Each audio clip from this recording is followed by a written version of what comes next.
भगवती नाम की एक बुढ़ी औरत एक गांव में रहती थी। उसके दो बेटे थे, जगदीश और दिनेश। भगवती ने सोचा कि उसके बेटे पढ़ लिख कर बड़े आदमी बनेंगे, लेकिन पैसों के अभाव में ये सपना पूरा नहीं हो पाया। जगदीश थोड़ा बहुत पढ़ा लिखा था, जिसके कारण उसमें घमंड आ गया, लेकिन दिनेश बेचारा कम पढ़ा हुआ, बहुत भोला था, लेकिन फिर भी घर में सुख शांति थी। अपने दोनों बेटों की शादी करके वह अपनी जिम्मेदारियों से मुक्त हो गई थी। बस अब तो एक ही सपना था कि दोनों भाई हमेशा इसी तरह मिलजुल कर रहे, जैसे बचपन में अब तक रहते आ रहे हैं। जायदाद के नाम पर दोनों भाइयों के घर के अलावा कुछ नहीं था, इसलिए शादी के बाद जिम्मेदारियां बढ़ी तो पैसों की जरूरत पड़ी। जगदीश अपनी पत्नी से बोला, शोभा, यहाँ घर पर रहने से पेट नहीं भरेगा, मुझे काम के लिए शहर जाना पड़ेगा। क्यों? गांव में क्या कोई काम नहीं है? अगर आप शहर चले गए तो मैं यहाँ अकेली कैसे रहूंगी? गांव में कुछ काम नहीं है। मैं दिनेश नहीं हूँ कि दूसरों की खेती बाड़ी में काम करके पैसा कमाऊं। पढ़ा लिखा हूँ, इसलिए कल शहर जा रहा हूँ, वहीं जाकर काम करूँगा। अगले दिन जगदीश शहर चला गया। काम की वजह से वह ज्यादातर घर से बाहर ही रहने लगा, जिसकी वजह से उसकी पत्नी शोभा अकेले रहकर कुछ चिड़चिड़ी रहने लगी। शोभा ने ठान लिया कि इस बार जब जगदीश गांव वापस लौटा तो वह उससे खूब लड़ेगी। कुछ दिनों के बाद जब जगदीश घर आया तो शोभा बोली, खुद तो परदेश चले जाते हो और मैं यहाँ घर में अकेली रहती हूँ। नहीं, मैं यहाँ नहीं रह सकती, मुझे भी अपने साथ ले चलो। शोभा, तुम्हें यहाँ किस बात की कमी है? मैं शहर में तुम्हें कहाँ कहाँ लेकर घूमूंगा। वहाँ मेरा घर है न ठिकाना। यहाँ माँ है, छोटा भाई दिनेश और उसकी पत्नी सरोज है। फिर किस चीज की तकलीफ है? अगर है भी तो माँ है ना, उसे बताओ। मैं यहाँ नौकरानी की तरह सबके हुक्म बजाती रहूं और आप वहाँ मजे ले। एक आपके छोटे भाई हैं जो अपनी बीवी को मायके भेजने तक के लिए राजी नहीं होते, और आपने तो जैसे मुझे त्याग ही दिया। कहीं वहाँ कोई और? मैं बाहर काम करने जाता हूँ, ना कि मजे करने। बहुत हो गया, शांत हो जाओ, वरना मुझे गुस्सा आ जाएगा। भगवती बहुत देर से उनकी बातें सुने जा रही थी। जब उससे बर्दाश्त नहीं हुआ तो वह बोली, बहू, कह तो ऐसी रही हो जैसे तुझ पर बहुत जुल्म किए जा रहे हैं। अरे छोटी बहू सरोज भी तो है, कितने सीधे हैं वो लोग, कभी आवाज भी सुनी है उनकी? और तेरी तो चिक चिक ही खत्म नहीं होती। अरे अब और क्या चाहिए? 2 बच्चे हैं, अब इन्हीं में मन लगा और इन्हें खाने कमाने दे। शोभा तो पहले ही बहुत गुस्से में थी। सास की बातें सुनकर वह और भड़क गई। वह बोली, हाँ, इस घर में तो सब सीधे हैं, आपको तो बस मैं ही तेज लगती हूँ। अगर मुझ में ही कांटे हैं तो मैं चली जाती हूँ। चलिए, कहाँ जाऊँ? मर ही जाती हूँ। ना रहेगा बांस और ना बजेगी बांसुरी। लगता है मन में बहुत जहर जमा है जो तो उगल रही है, और ये मरने की धमकी हमें मत दे, समझी? अच्छा, मैं आपको धमकी दे रही हूँ? ठीक है, तो अब मैं मरकर ही दिखाऊंगी। ये कहकर शोभा कुएं की तरफ भागी। भगवती जोर से चिल्लाई, अरे जगदीश, रोक उसे, कहीं सचमुच कुछ ना कर बैठे। माँ, आप चिंता न करो, औरतों को तो नाटक दिखाने की आदत होती है, कहीं नहीं जाएगी, आ जाएगी। वो बस मुझे डराने की कोशिश कर रही है। मुझे तो लग रहा है कि आज वह सचमुच कुछ अनर्थ करने जा रही है। मुझसे तो बुढ़ापे में दौड़ा भी नहीं जाएगा। अरे दिनेश बेटा, सरोज बहू, जरा जल्दी बाहर आकर देखो, ये शोभा कहाँ जा रही है। जब तक सरोज और दिनेश शोभा के पीछे दौड़े, तब तक वह कुएं में छलांग लगा चुकी थी। उन्हें चिल्लाते हुए दौड़ते देख पूरा गांव उनके पीछे उमड़ कर पड़ा और उसे निकालने की कोशिश करने लगा। सबने तरह तरह से उसे निकालने की कोशिश करी, लेकिन जब तक उसे कुएं से बाहर निकाला तब तक गुस्सा उसका जीवन खत्म कर चुका था। कहानी खत्म हो चुकी थी। शोभा अपनी 1 साल की बेटी और 3 साल के बेटे को छोड़कर दुनिया से जा चुकी थी। जगदीश फूट फूट कर रोने लगा और बोला, ये तुमने अच्छा नहीं किया शोभा, भला इतनी सी बात पर कोई जान देता है क्या? तुमने अपने बच्चों के बारे में भी नहीं सोचा, तुम इतनी निर्दयी कैसे हो गई? लेकिन जो होना था वो हो चुका। कुछ समय बाद शोभा का अंतिम संस्कार हो गया और उसके बच्चे बिना माँ के रह गए। शोभा की नन्ही सी बेटी मानवी माँ के दूध के लिए मचल रही थी। बेटा चेतन, उसे तो लग रहा था जैसे कोई खेल हो रहा हो। कुछ दिनों बीत गए। एक दिन मोहित ने धीरे से सरोज के पास आकर पूछा, चाची, माँ मर गई है ना? अब मैं और मानवी माँ किसे कहेंगे? क्या माँ अब दोबारा वापस नहीं आएंगी? तेरी माँ मरी नहीं है बेटा, अभी तेरी माँ जिंदा है। मैं हूँ ना, आज से मैं ही तुम दोनों की माँ हूँ। मैं तुम दोनों को कभी माँ की कमी महसूस नहीं होने दूंगी। जी, आपको इन फूल जैसे बच्चों पर भी दया न आई। जेठ जी के बारे में नहीं तो कम से कम इन बच्चों के बारे में तो सोचा होता। अब कहाँ से लेकर आऊं इनकी माँ? आप मेरे ऊपर इतनी बड़ी जिम्मेदारी सौंप कर कैसे जा सकती हो? लेकिन आप चिंता मत करना, आप नहीं तो क्या हुआ, आज से मैं इन बच्चों की माँ हूँ। ये सुनकर भगवती की आंखें भर आई। वह बोली, माँ बनना इतना आसान नहीं होता बहू। जब तेरी अपनी औलाद हो जाएगी ना, तब तुझे ये बच्चे बुरे दिखने लगेंगे। अपनी माँ तो अपनी माँ ही होती है। माँ जी, ऐसा कभी नहीं होगा। ये बच्चे किसके सहारे रहेंगे? भाई साहब तो 13वीं के बाद फिर से शहर चले जाएंगे। ऐसी स्थिति में तो मुझे ही इनकी माँ बनना पड़ेगा। सास बहू की बातें सुनकर दिनेश बोला, सरोज, अपने कंधों पर बड़ी कठिन जिम्मेदारी ली है तूने, इसलिए इस जिम्मेदारी को अच्छे से निभाना ताकि शोभा भाभी की आत्मा को शांति मिल सके।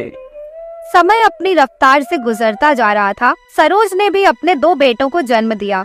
अब उसके सिर 4 बच्चों की जिम्मेदारी थी और 4 बच्चों की एक साथ परवरिश करना आसान काम नहीं था। सरोज, कौन कहेगा कि तू मोहित और मानवी की असली माँ नहीं है? हाँ माँ जी, अब तो मुझे भी नहीं लगता कि मैं सिर्फ 2 बच्चों की माँ हूँ। मेरे 2 बच्चे और हैं, इसलिए मैं 4 बच्चों की माँ हूँ। लेकिन जेठ जी को तो अब भी सिर्फ अपने 2 ही बच्चे नजर आते हैं। देखा ना, पिछली बार आए थे केवल 2 ही खिलौने लेकर आए थे। मेरे बच्चे उनका मुंह देखते रह गए, मगर उनको मेरे बच्चों का जरा भी ख्याल नहीं आया। तो दिल पर ना ले बहू, वो बचपन से ही ऐसा है, तभी तो उसकी शोभा से कम बनती थी। जब वो तेरे बच्चों में फर्क करता है तो तू भी कर। आखिर कब तक तो अपने बच्चों का मन मारती रहेगी? दिनेश और सरोज पहले जगदीश के बच्चों के बारे में सोच, फिर अपने बच्चों के बारे में। यूं ही दिन गुजर गए और बच्चे बड़े हो गए। और एक दिन वो भी आया कि जगदीश के बेटे मोहित की शादी आरती के साथ हो गई। भगवती आरती से बोली, अब तो मैं मर भी जाऊं तो मुझे कोई चिंता नहीं, बस एक बार मोहित के बेटे का मुंह देख लूं, उसके बाद चाहे मेरी आंखें बंद हो जाए। अरे मेरी प्यारी दादी, मैं तो ये कहता हूँ कि मेरे बेटे क्या, आप मेरे बेटे के बेटे को भी देख कर जाओ। कुछ दिन ऐसे ही हंसी खुशी बीत गए, लेकिन मोहित कई दिनों से देख रहा था कि उसकी माँ यानी कि उसकी चाची हर रोज खाना बना रही है। एक दिन मोहित ने आरती को टोका, अरे आरती, ये माँ क्यों खाना बना रही है? मैंने कल भी देखा था उन्हें, दोनों टाइम खाना बनाया था।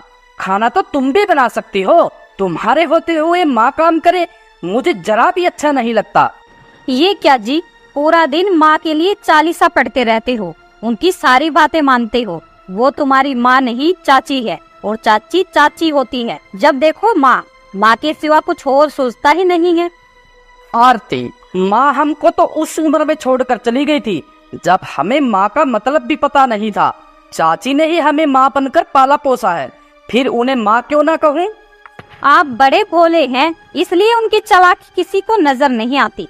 सोचा होगा माँ तो मर गई और बाप परदेश में है, एक बेटी है, उसकी भी शादी हो जाएगी और बचे आप, इसलिए उन लोगों ने ऐसे दाव खेले हैं जो आप उनके बनकर रहे, क्योंकि वो लोग आपके हिस्से की जमीन हथियाना चाहते हैं। आप उनके तो जमीन भी उनकी। बहुत हो गया, चुप हो जाओ आरती, मेरा सिर घूमा जा रहा है। पता नहीं तुम क्या अनाप शनाप पके जा रही हो।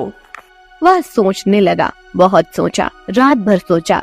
एक तरह से आरती सही भी तो कह रही है, कहीं ये लोग मेरे साथ धोखा तो नहीं कर रहे। उनकी जमीन हमसे ज्यादा है, मेरा तो इस तरफ ध्यान ही नहीं गया, कहीं इसलिए तो सरोज माँ मुझे ज्यादा लाड नहीं करती। अब क्या सोच रहे हो, कुछ समझ में आया या नहीं? मैं तो कहती हूँ अभी आपकी दादी जिंदा है, इसलिए उनके दस्तक कराकर बंटवारा कर लेते हैं, ताकि हमारा हिस्सा भी उनके बराबर हो जाए। और ये माँ का राग अलपना बंद करो, माँ बनकर वो सिर्फ आपका हिस्सा हड़पना चाहती है। बरसों से एक माँ और बेटी का जो रिश्ता चलता रहा था, वह बेटे की बहू ने आकर झूठा साबित कर दिया। जो बात कभी मोहित के दिमाग में नहीं आई, उस बात का एहसास आरती ने मोहित को करा दिया कि वह माँ नहीं, सिर्फ चाची है। मोहित के कई दिन इसी जद्दोजहद में निकल गए कि वह दादी से इस बारे में कैसे बात करे, और एक दिन हिम्मत करके वह इस बारे में बात करने दादी के पास पहुँच ही गया। वह दादी से बोला, दादी, आपसे कुछ बात करना चाहता हूँ। जरा ठहर जा, बैंड बाजे आते ही होंगे। दादी, ये क्या कह रही हो आप?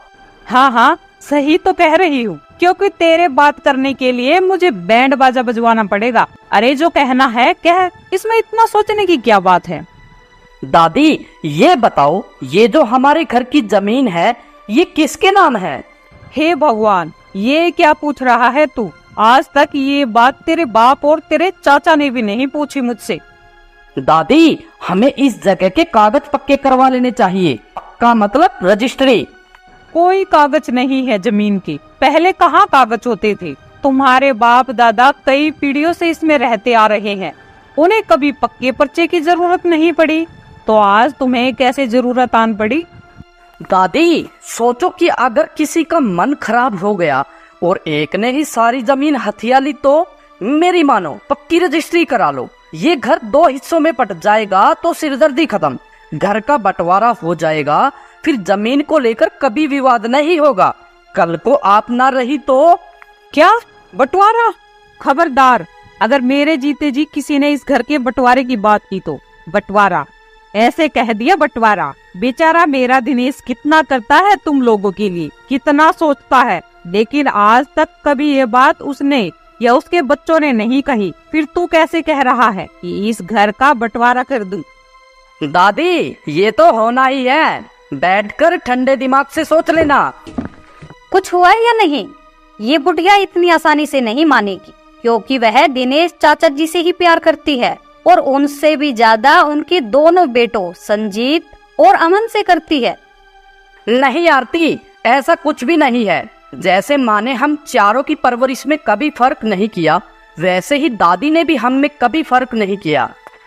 आपसे तो बात करना बेकार है। बात करो किसी की, करने लगते हो अपनी माँ की।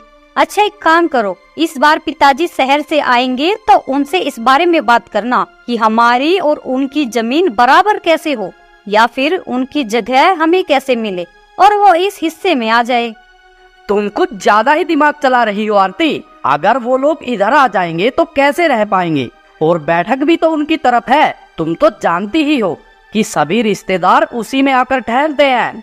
तभी तो बैठक तो दुकान बना लेंगे, तो बाहर की दुकान का किराया बचेगा, और तबेले में बच्चों के लिए एक बड़ा सा कमरा तैयार कर लेंगे। पता नहीं आप दिमाग से क्यों नहीं सोचते। आरती कुछ ज्यादा ही ऊंचे ख्वाब देख रही थी। उसके कारण मोहित के दिमाग में भी आरती के जैसे ही ख्याल आने लगे। एक दिन मोहित को बुखार चढ़ाया। ये देखकर सरोज घबरा गई। वो आरती से बोली, बहू लाओ, ठंडा पानी मुझे दे दो, मैं इसके सिर पर ठंडे पानी की पट्टी रख दूंगी, बुखार जल्दी उतर जाएगा। चाची जी, मैं हूँ ना, कर लूंगी। वैसे भी मैंने इन्हें बुखार की दवाई अभी दी है, थोड़ी देर में बुखार खुद ही उतर जाएगा। ऐसे कैसे उतर जाएगा बहू? माथा तप रहा है, कुछ देर सरसों के तेल की मालिश कर देती हूँ, थोड़ी ठंडक मिलेगी। चाची जी, आप तो ऐसे कह रही है जैसे मुझे इनकी जरा भी चिंता नहीं है। सारी चिंता आपको ही है। बहू, कितनी बार बोला है कि मुझे चाची मत कहा करो, माँ बोला करो।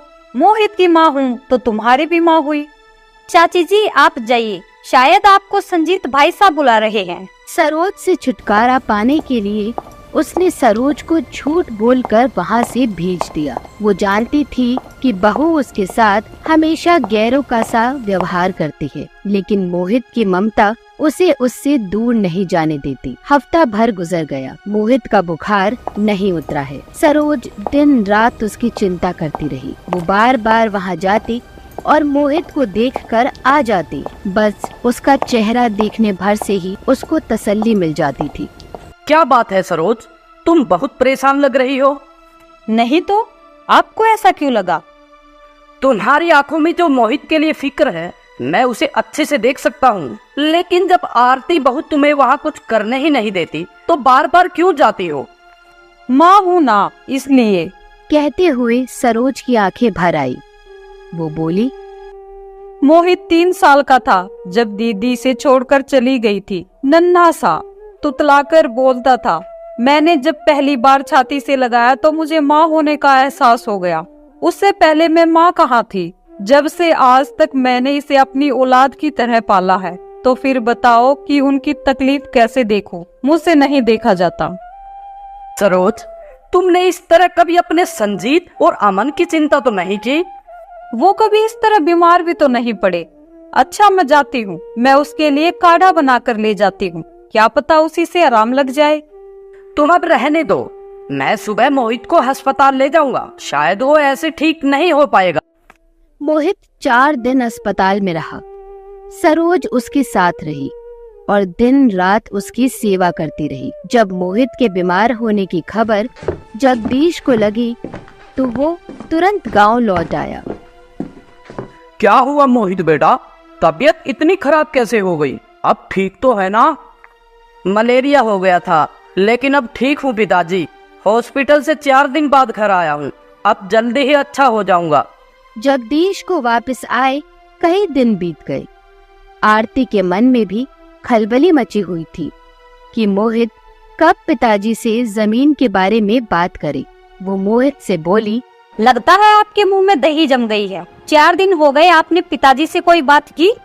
कर लूंगा, पिताजी कोई भागे नहीं जा रहे। आरती, सच बताऊं तो मेरी हिम्मत भी नहीं हो रही कुछ कहने की।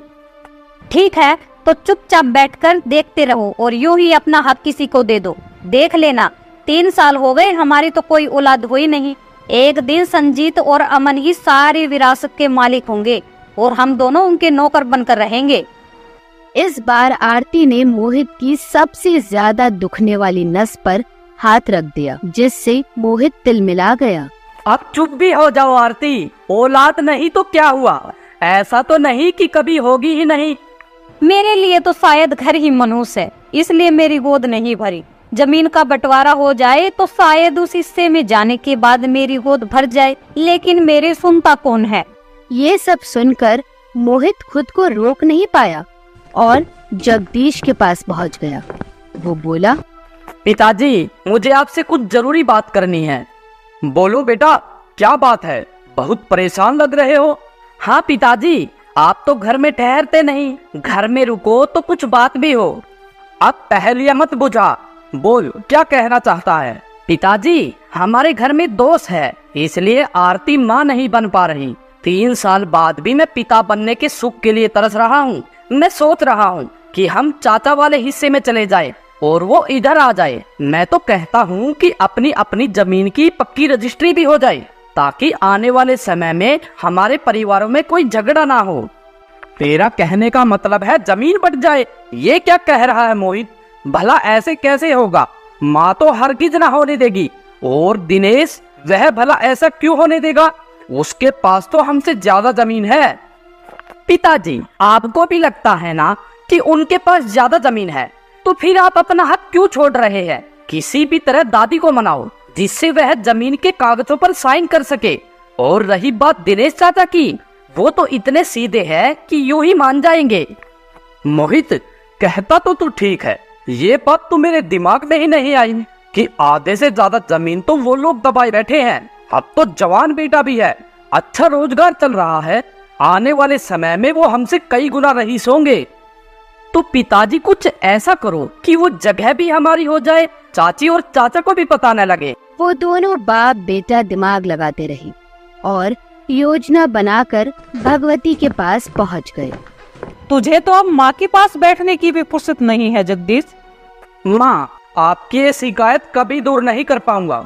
जानती हो, शहर में रहता तो हूँ, मगर ध्यान इधर ही पड़ा रहता है। आज प्रधान जी के पास गया था तो उन्होंने जबरदस्ती बिठा लिया और जोर देते हुए कहा कि अब एक नियम बन रहा है, हमारे पास जो भी जमीन जायदाद है, सरकार को उसका सबूत दिखाना होगा कि वो हमारी है या नहीं। अगर हमारे पास कागज नहीं हुए तो उस पर सरकार कब्जा कर लेगी इसलिए इसके कागज बनवाने पड़ेंगे। अरे सरकार कह रही है तो बनवाने ही पड़ेंगे, और हमारी जमीन पर सरकार कैसे कब्जा कर लेगी? यही सोचकर तो मैं परेशान हूँ। उसके लिए कुछ दिन काम छोड़ना पड़ेगा और कोर्ट कचहरी के चक्कर भी काटने पड़ेंगे। भक्ति भी समझ गई कि दस्तखत करने से वो जमीन लिखित रूप से उनकी हो जाएगी। इस बात का उसे जरा भी एहसास नहीं हुआ कि जमीन बंटवाने के लिए ये उसके बेटे और पोते की चाल है। भगवती ने दिनेश को बुलाया और दिनेश से भी ये सारी बातें बताई। कोई बात नहीं भैया, जब आप कहोगे तो मैं चल दूंगा। ये सब सुनकर मोहित अंदर ही अंदर बहुत खुश हो रहा था, क्योंकि सब उसके दिमाग के अनुसार हो रहा था। 2 दिन में उन्होंने प्रॉपर्टी के पेपर तैयार करा लिए। 2 दिन बाद वो सब लोग पेपर लेकर कचहरी चले गए। जगदीश वकील को पेपर दिखाए और भगवती से पूछा, माता जी, क्या ये सब आपकी सहमति से हो रहा है?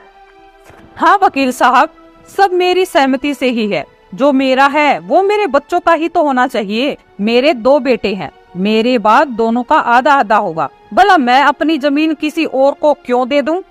वकील ने दिनेश से भी यही सवाल किया। वकील साहब, मैं इसके बारे में क्या कहूँ? मेरे बड़े भाई और मेरी माँ जैसा करेंगे हम सबके भले के लिए ही करेंगे। मुझे इन पर पूरा भरोसा है। जगदीश और मोहित ने उन्हें अपनी बातों के चक्रव्यूह में इस तरह फंसाया कि उन्होंने बिना कुछ सोचे समझे हस्ताक्षर कर दिए। एक हस्ताक्षर से जमीन, रिश्ते, 2 परिवार बट गए, जिसकी भगवती और दिनेश को भनक तक भी नहीं लगी। आज आरती बहुत खुश थी।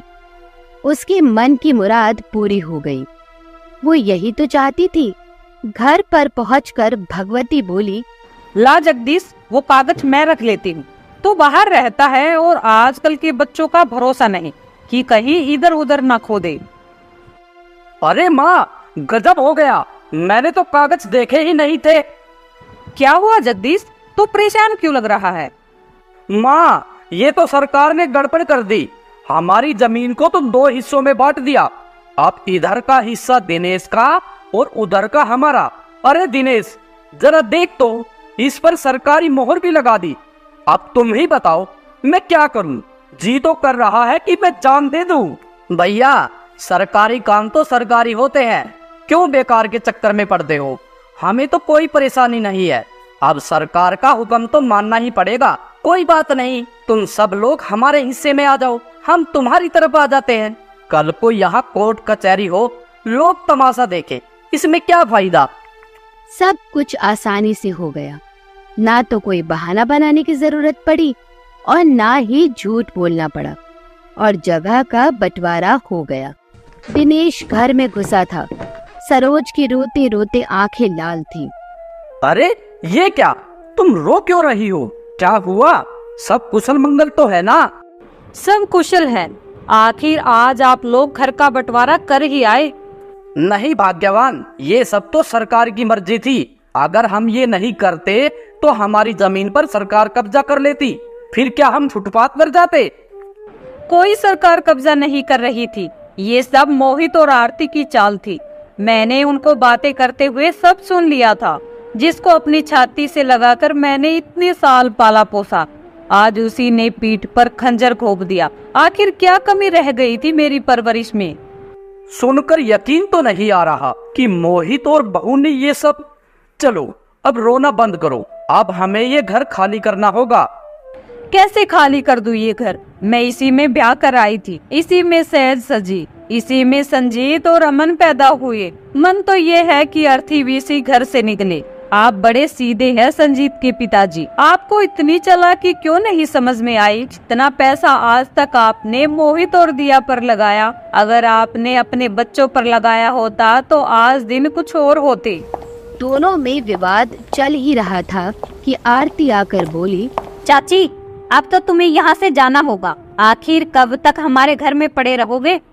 बहू जाओ, मैं नहीं निकलती यहाँ से। मोहित से भी बोल दो कि उसकी माँ की इस घर से अर्थी ही निकलेगी।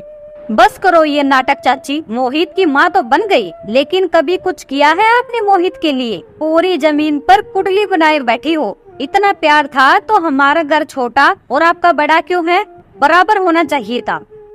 मुझे मालूम होता कि तुम लोग मन में इतना गुबार लिए बैठे हो तो उसका भी हल निकल जाता, लेकिन तुमने हमें धोखा दिया है। आप चुप भी हो जाओ संजीत की माँ। चलो उस घर में चलते हैं। मालिक ने चाहा तो वहाँ भी हम ऐसे ही रहेंगे जैसे यहाँ रहते आए हैं।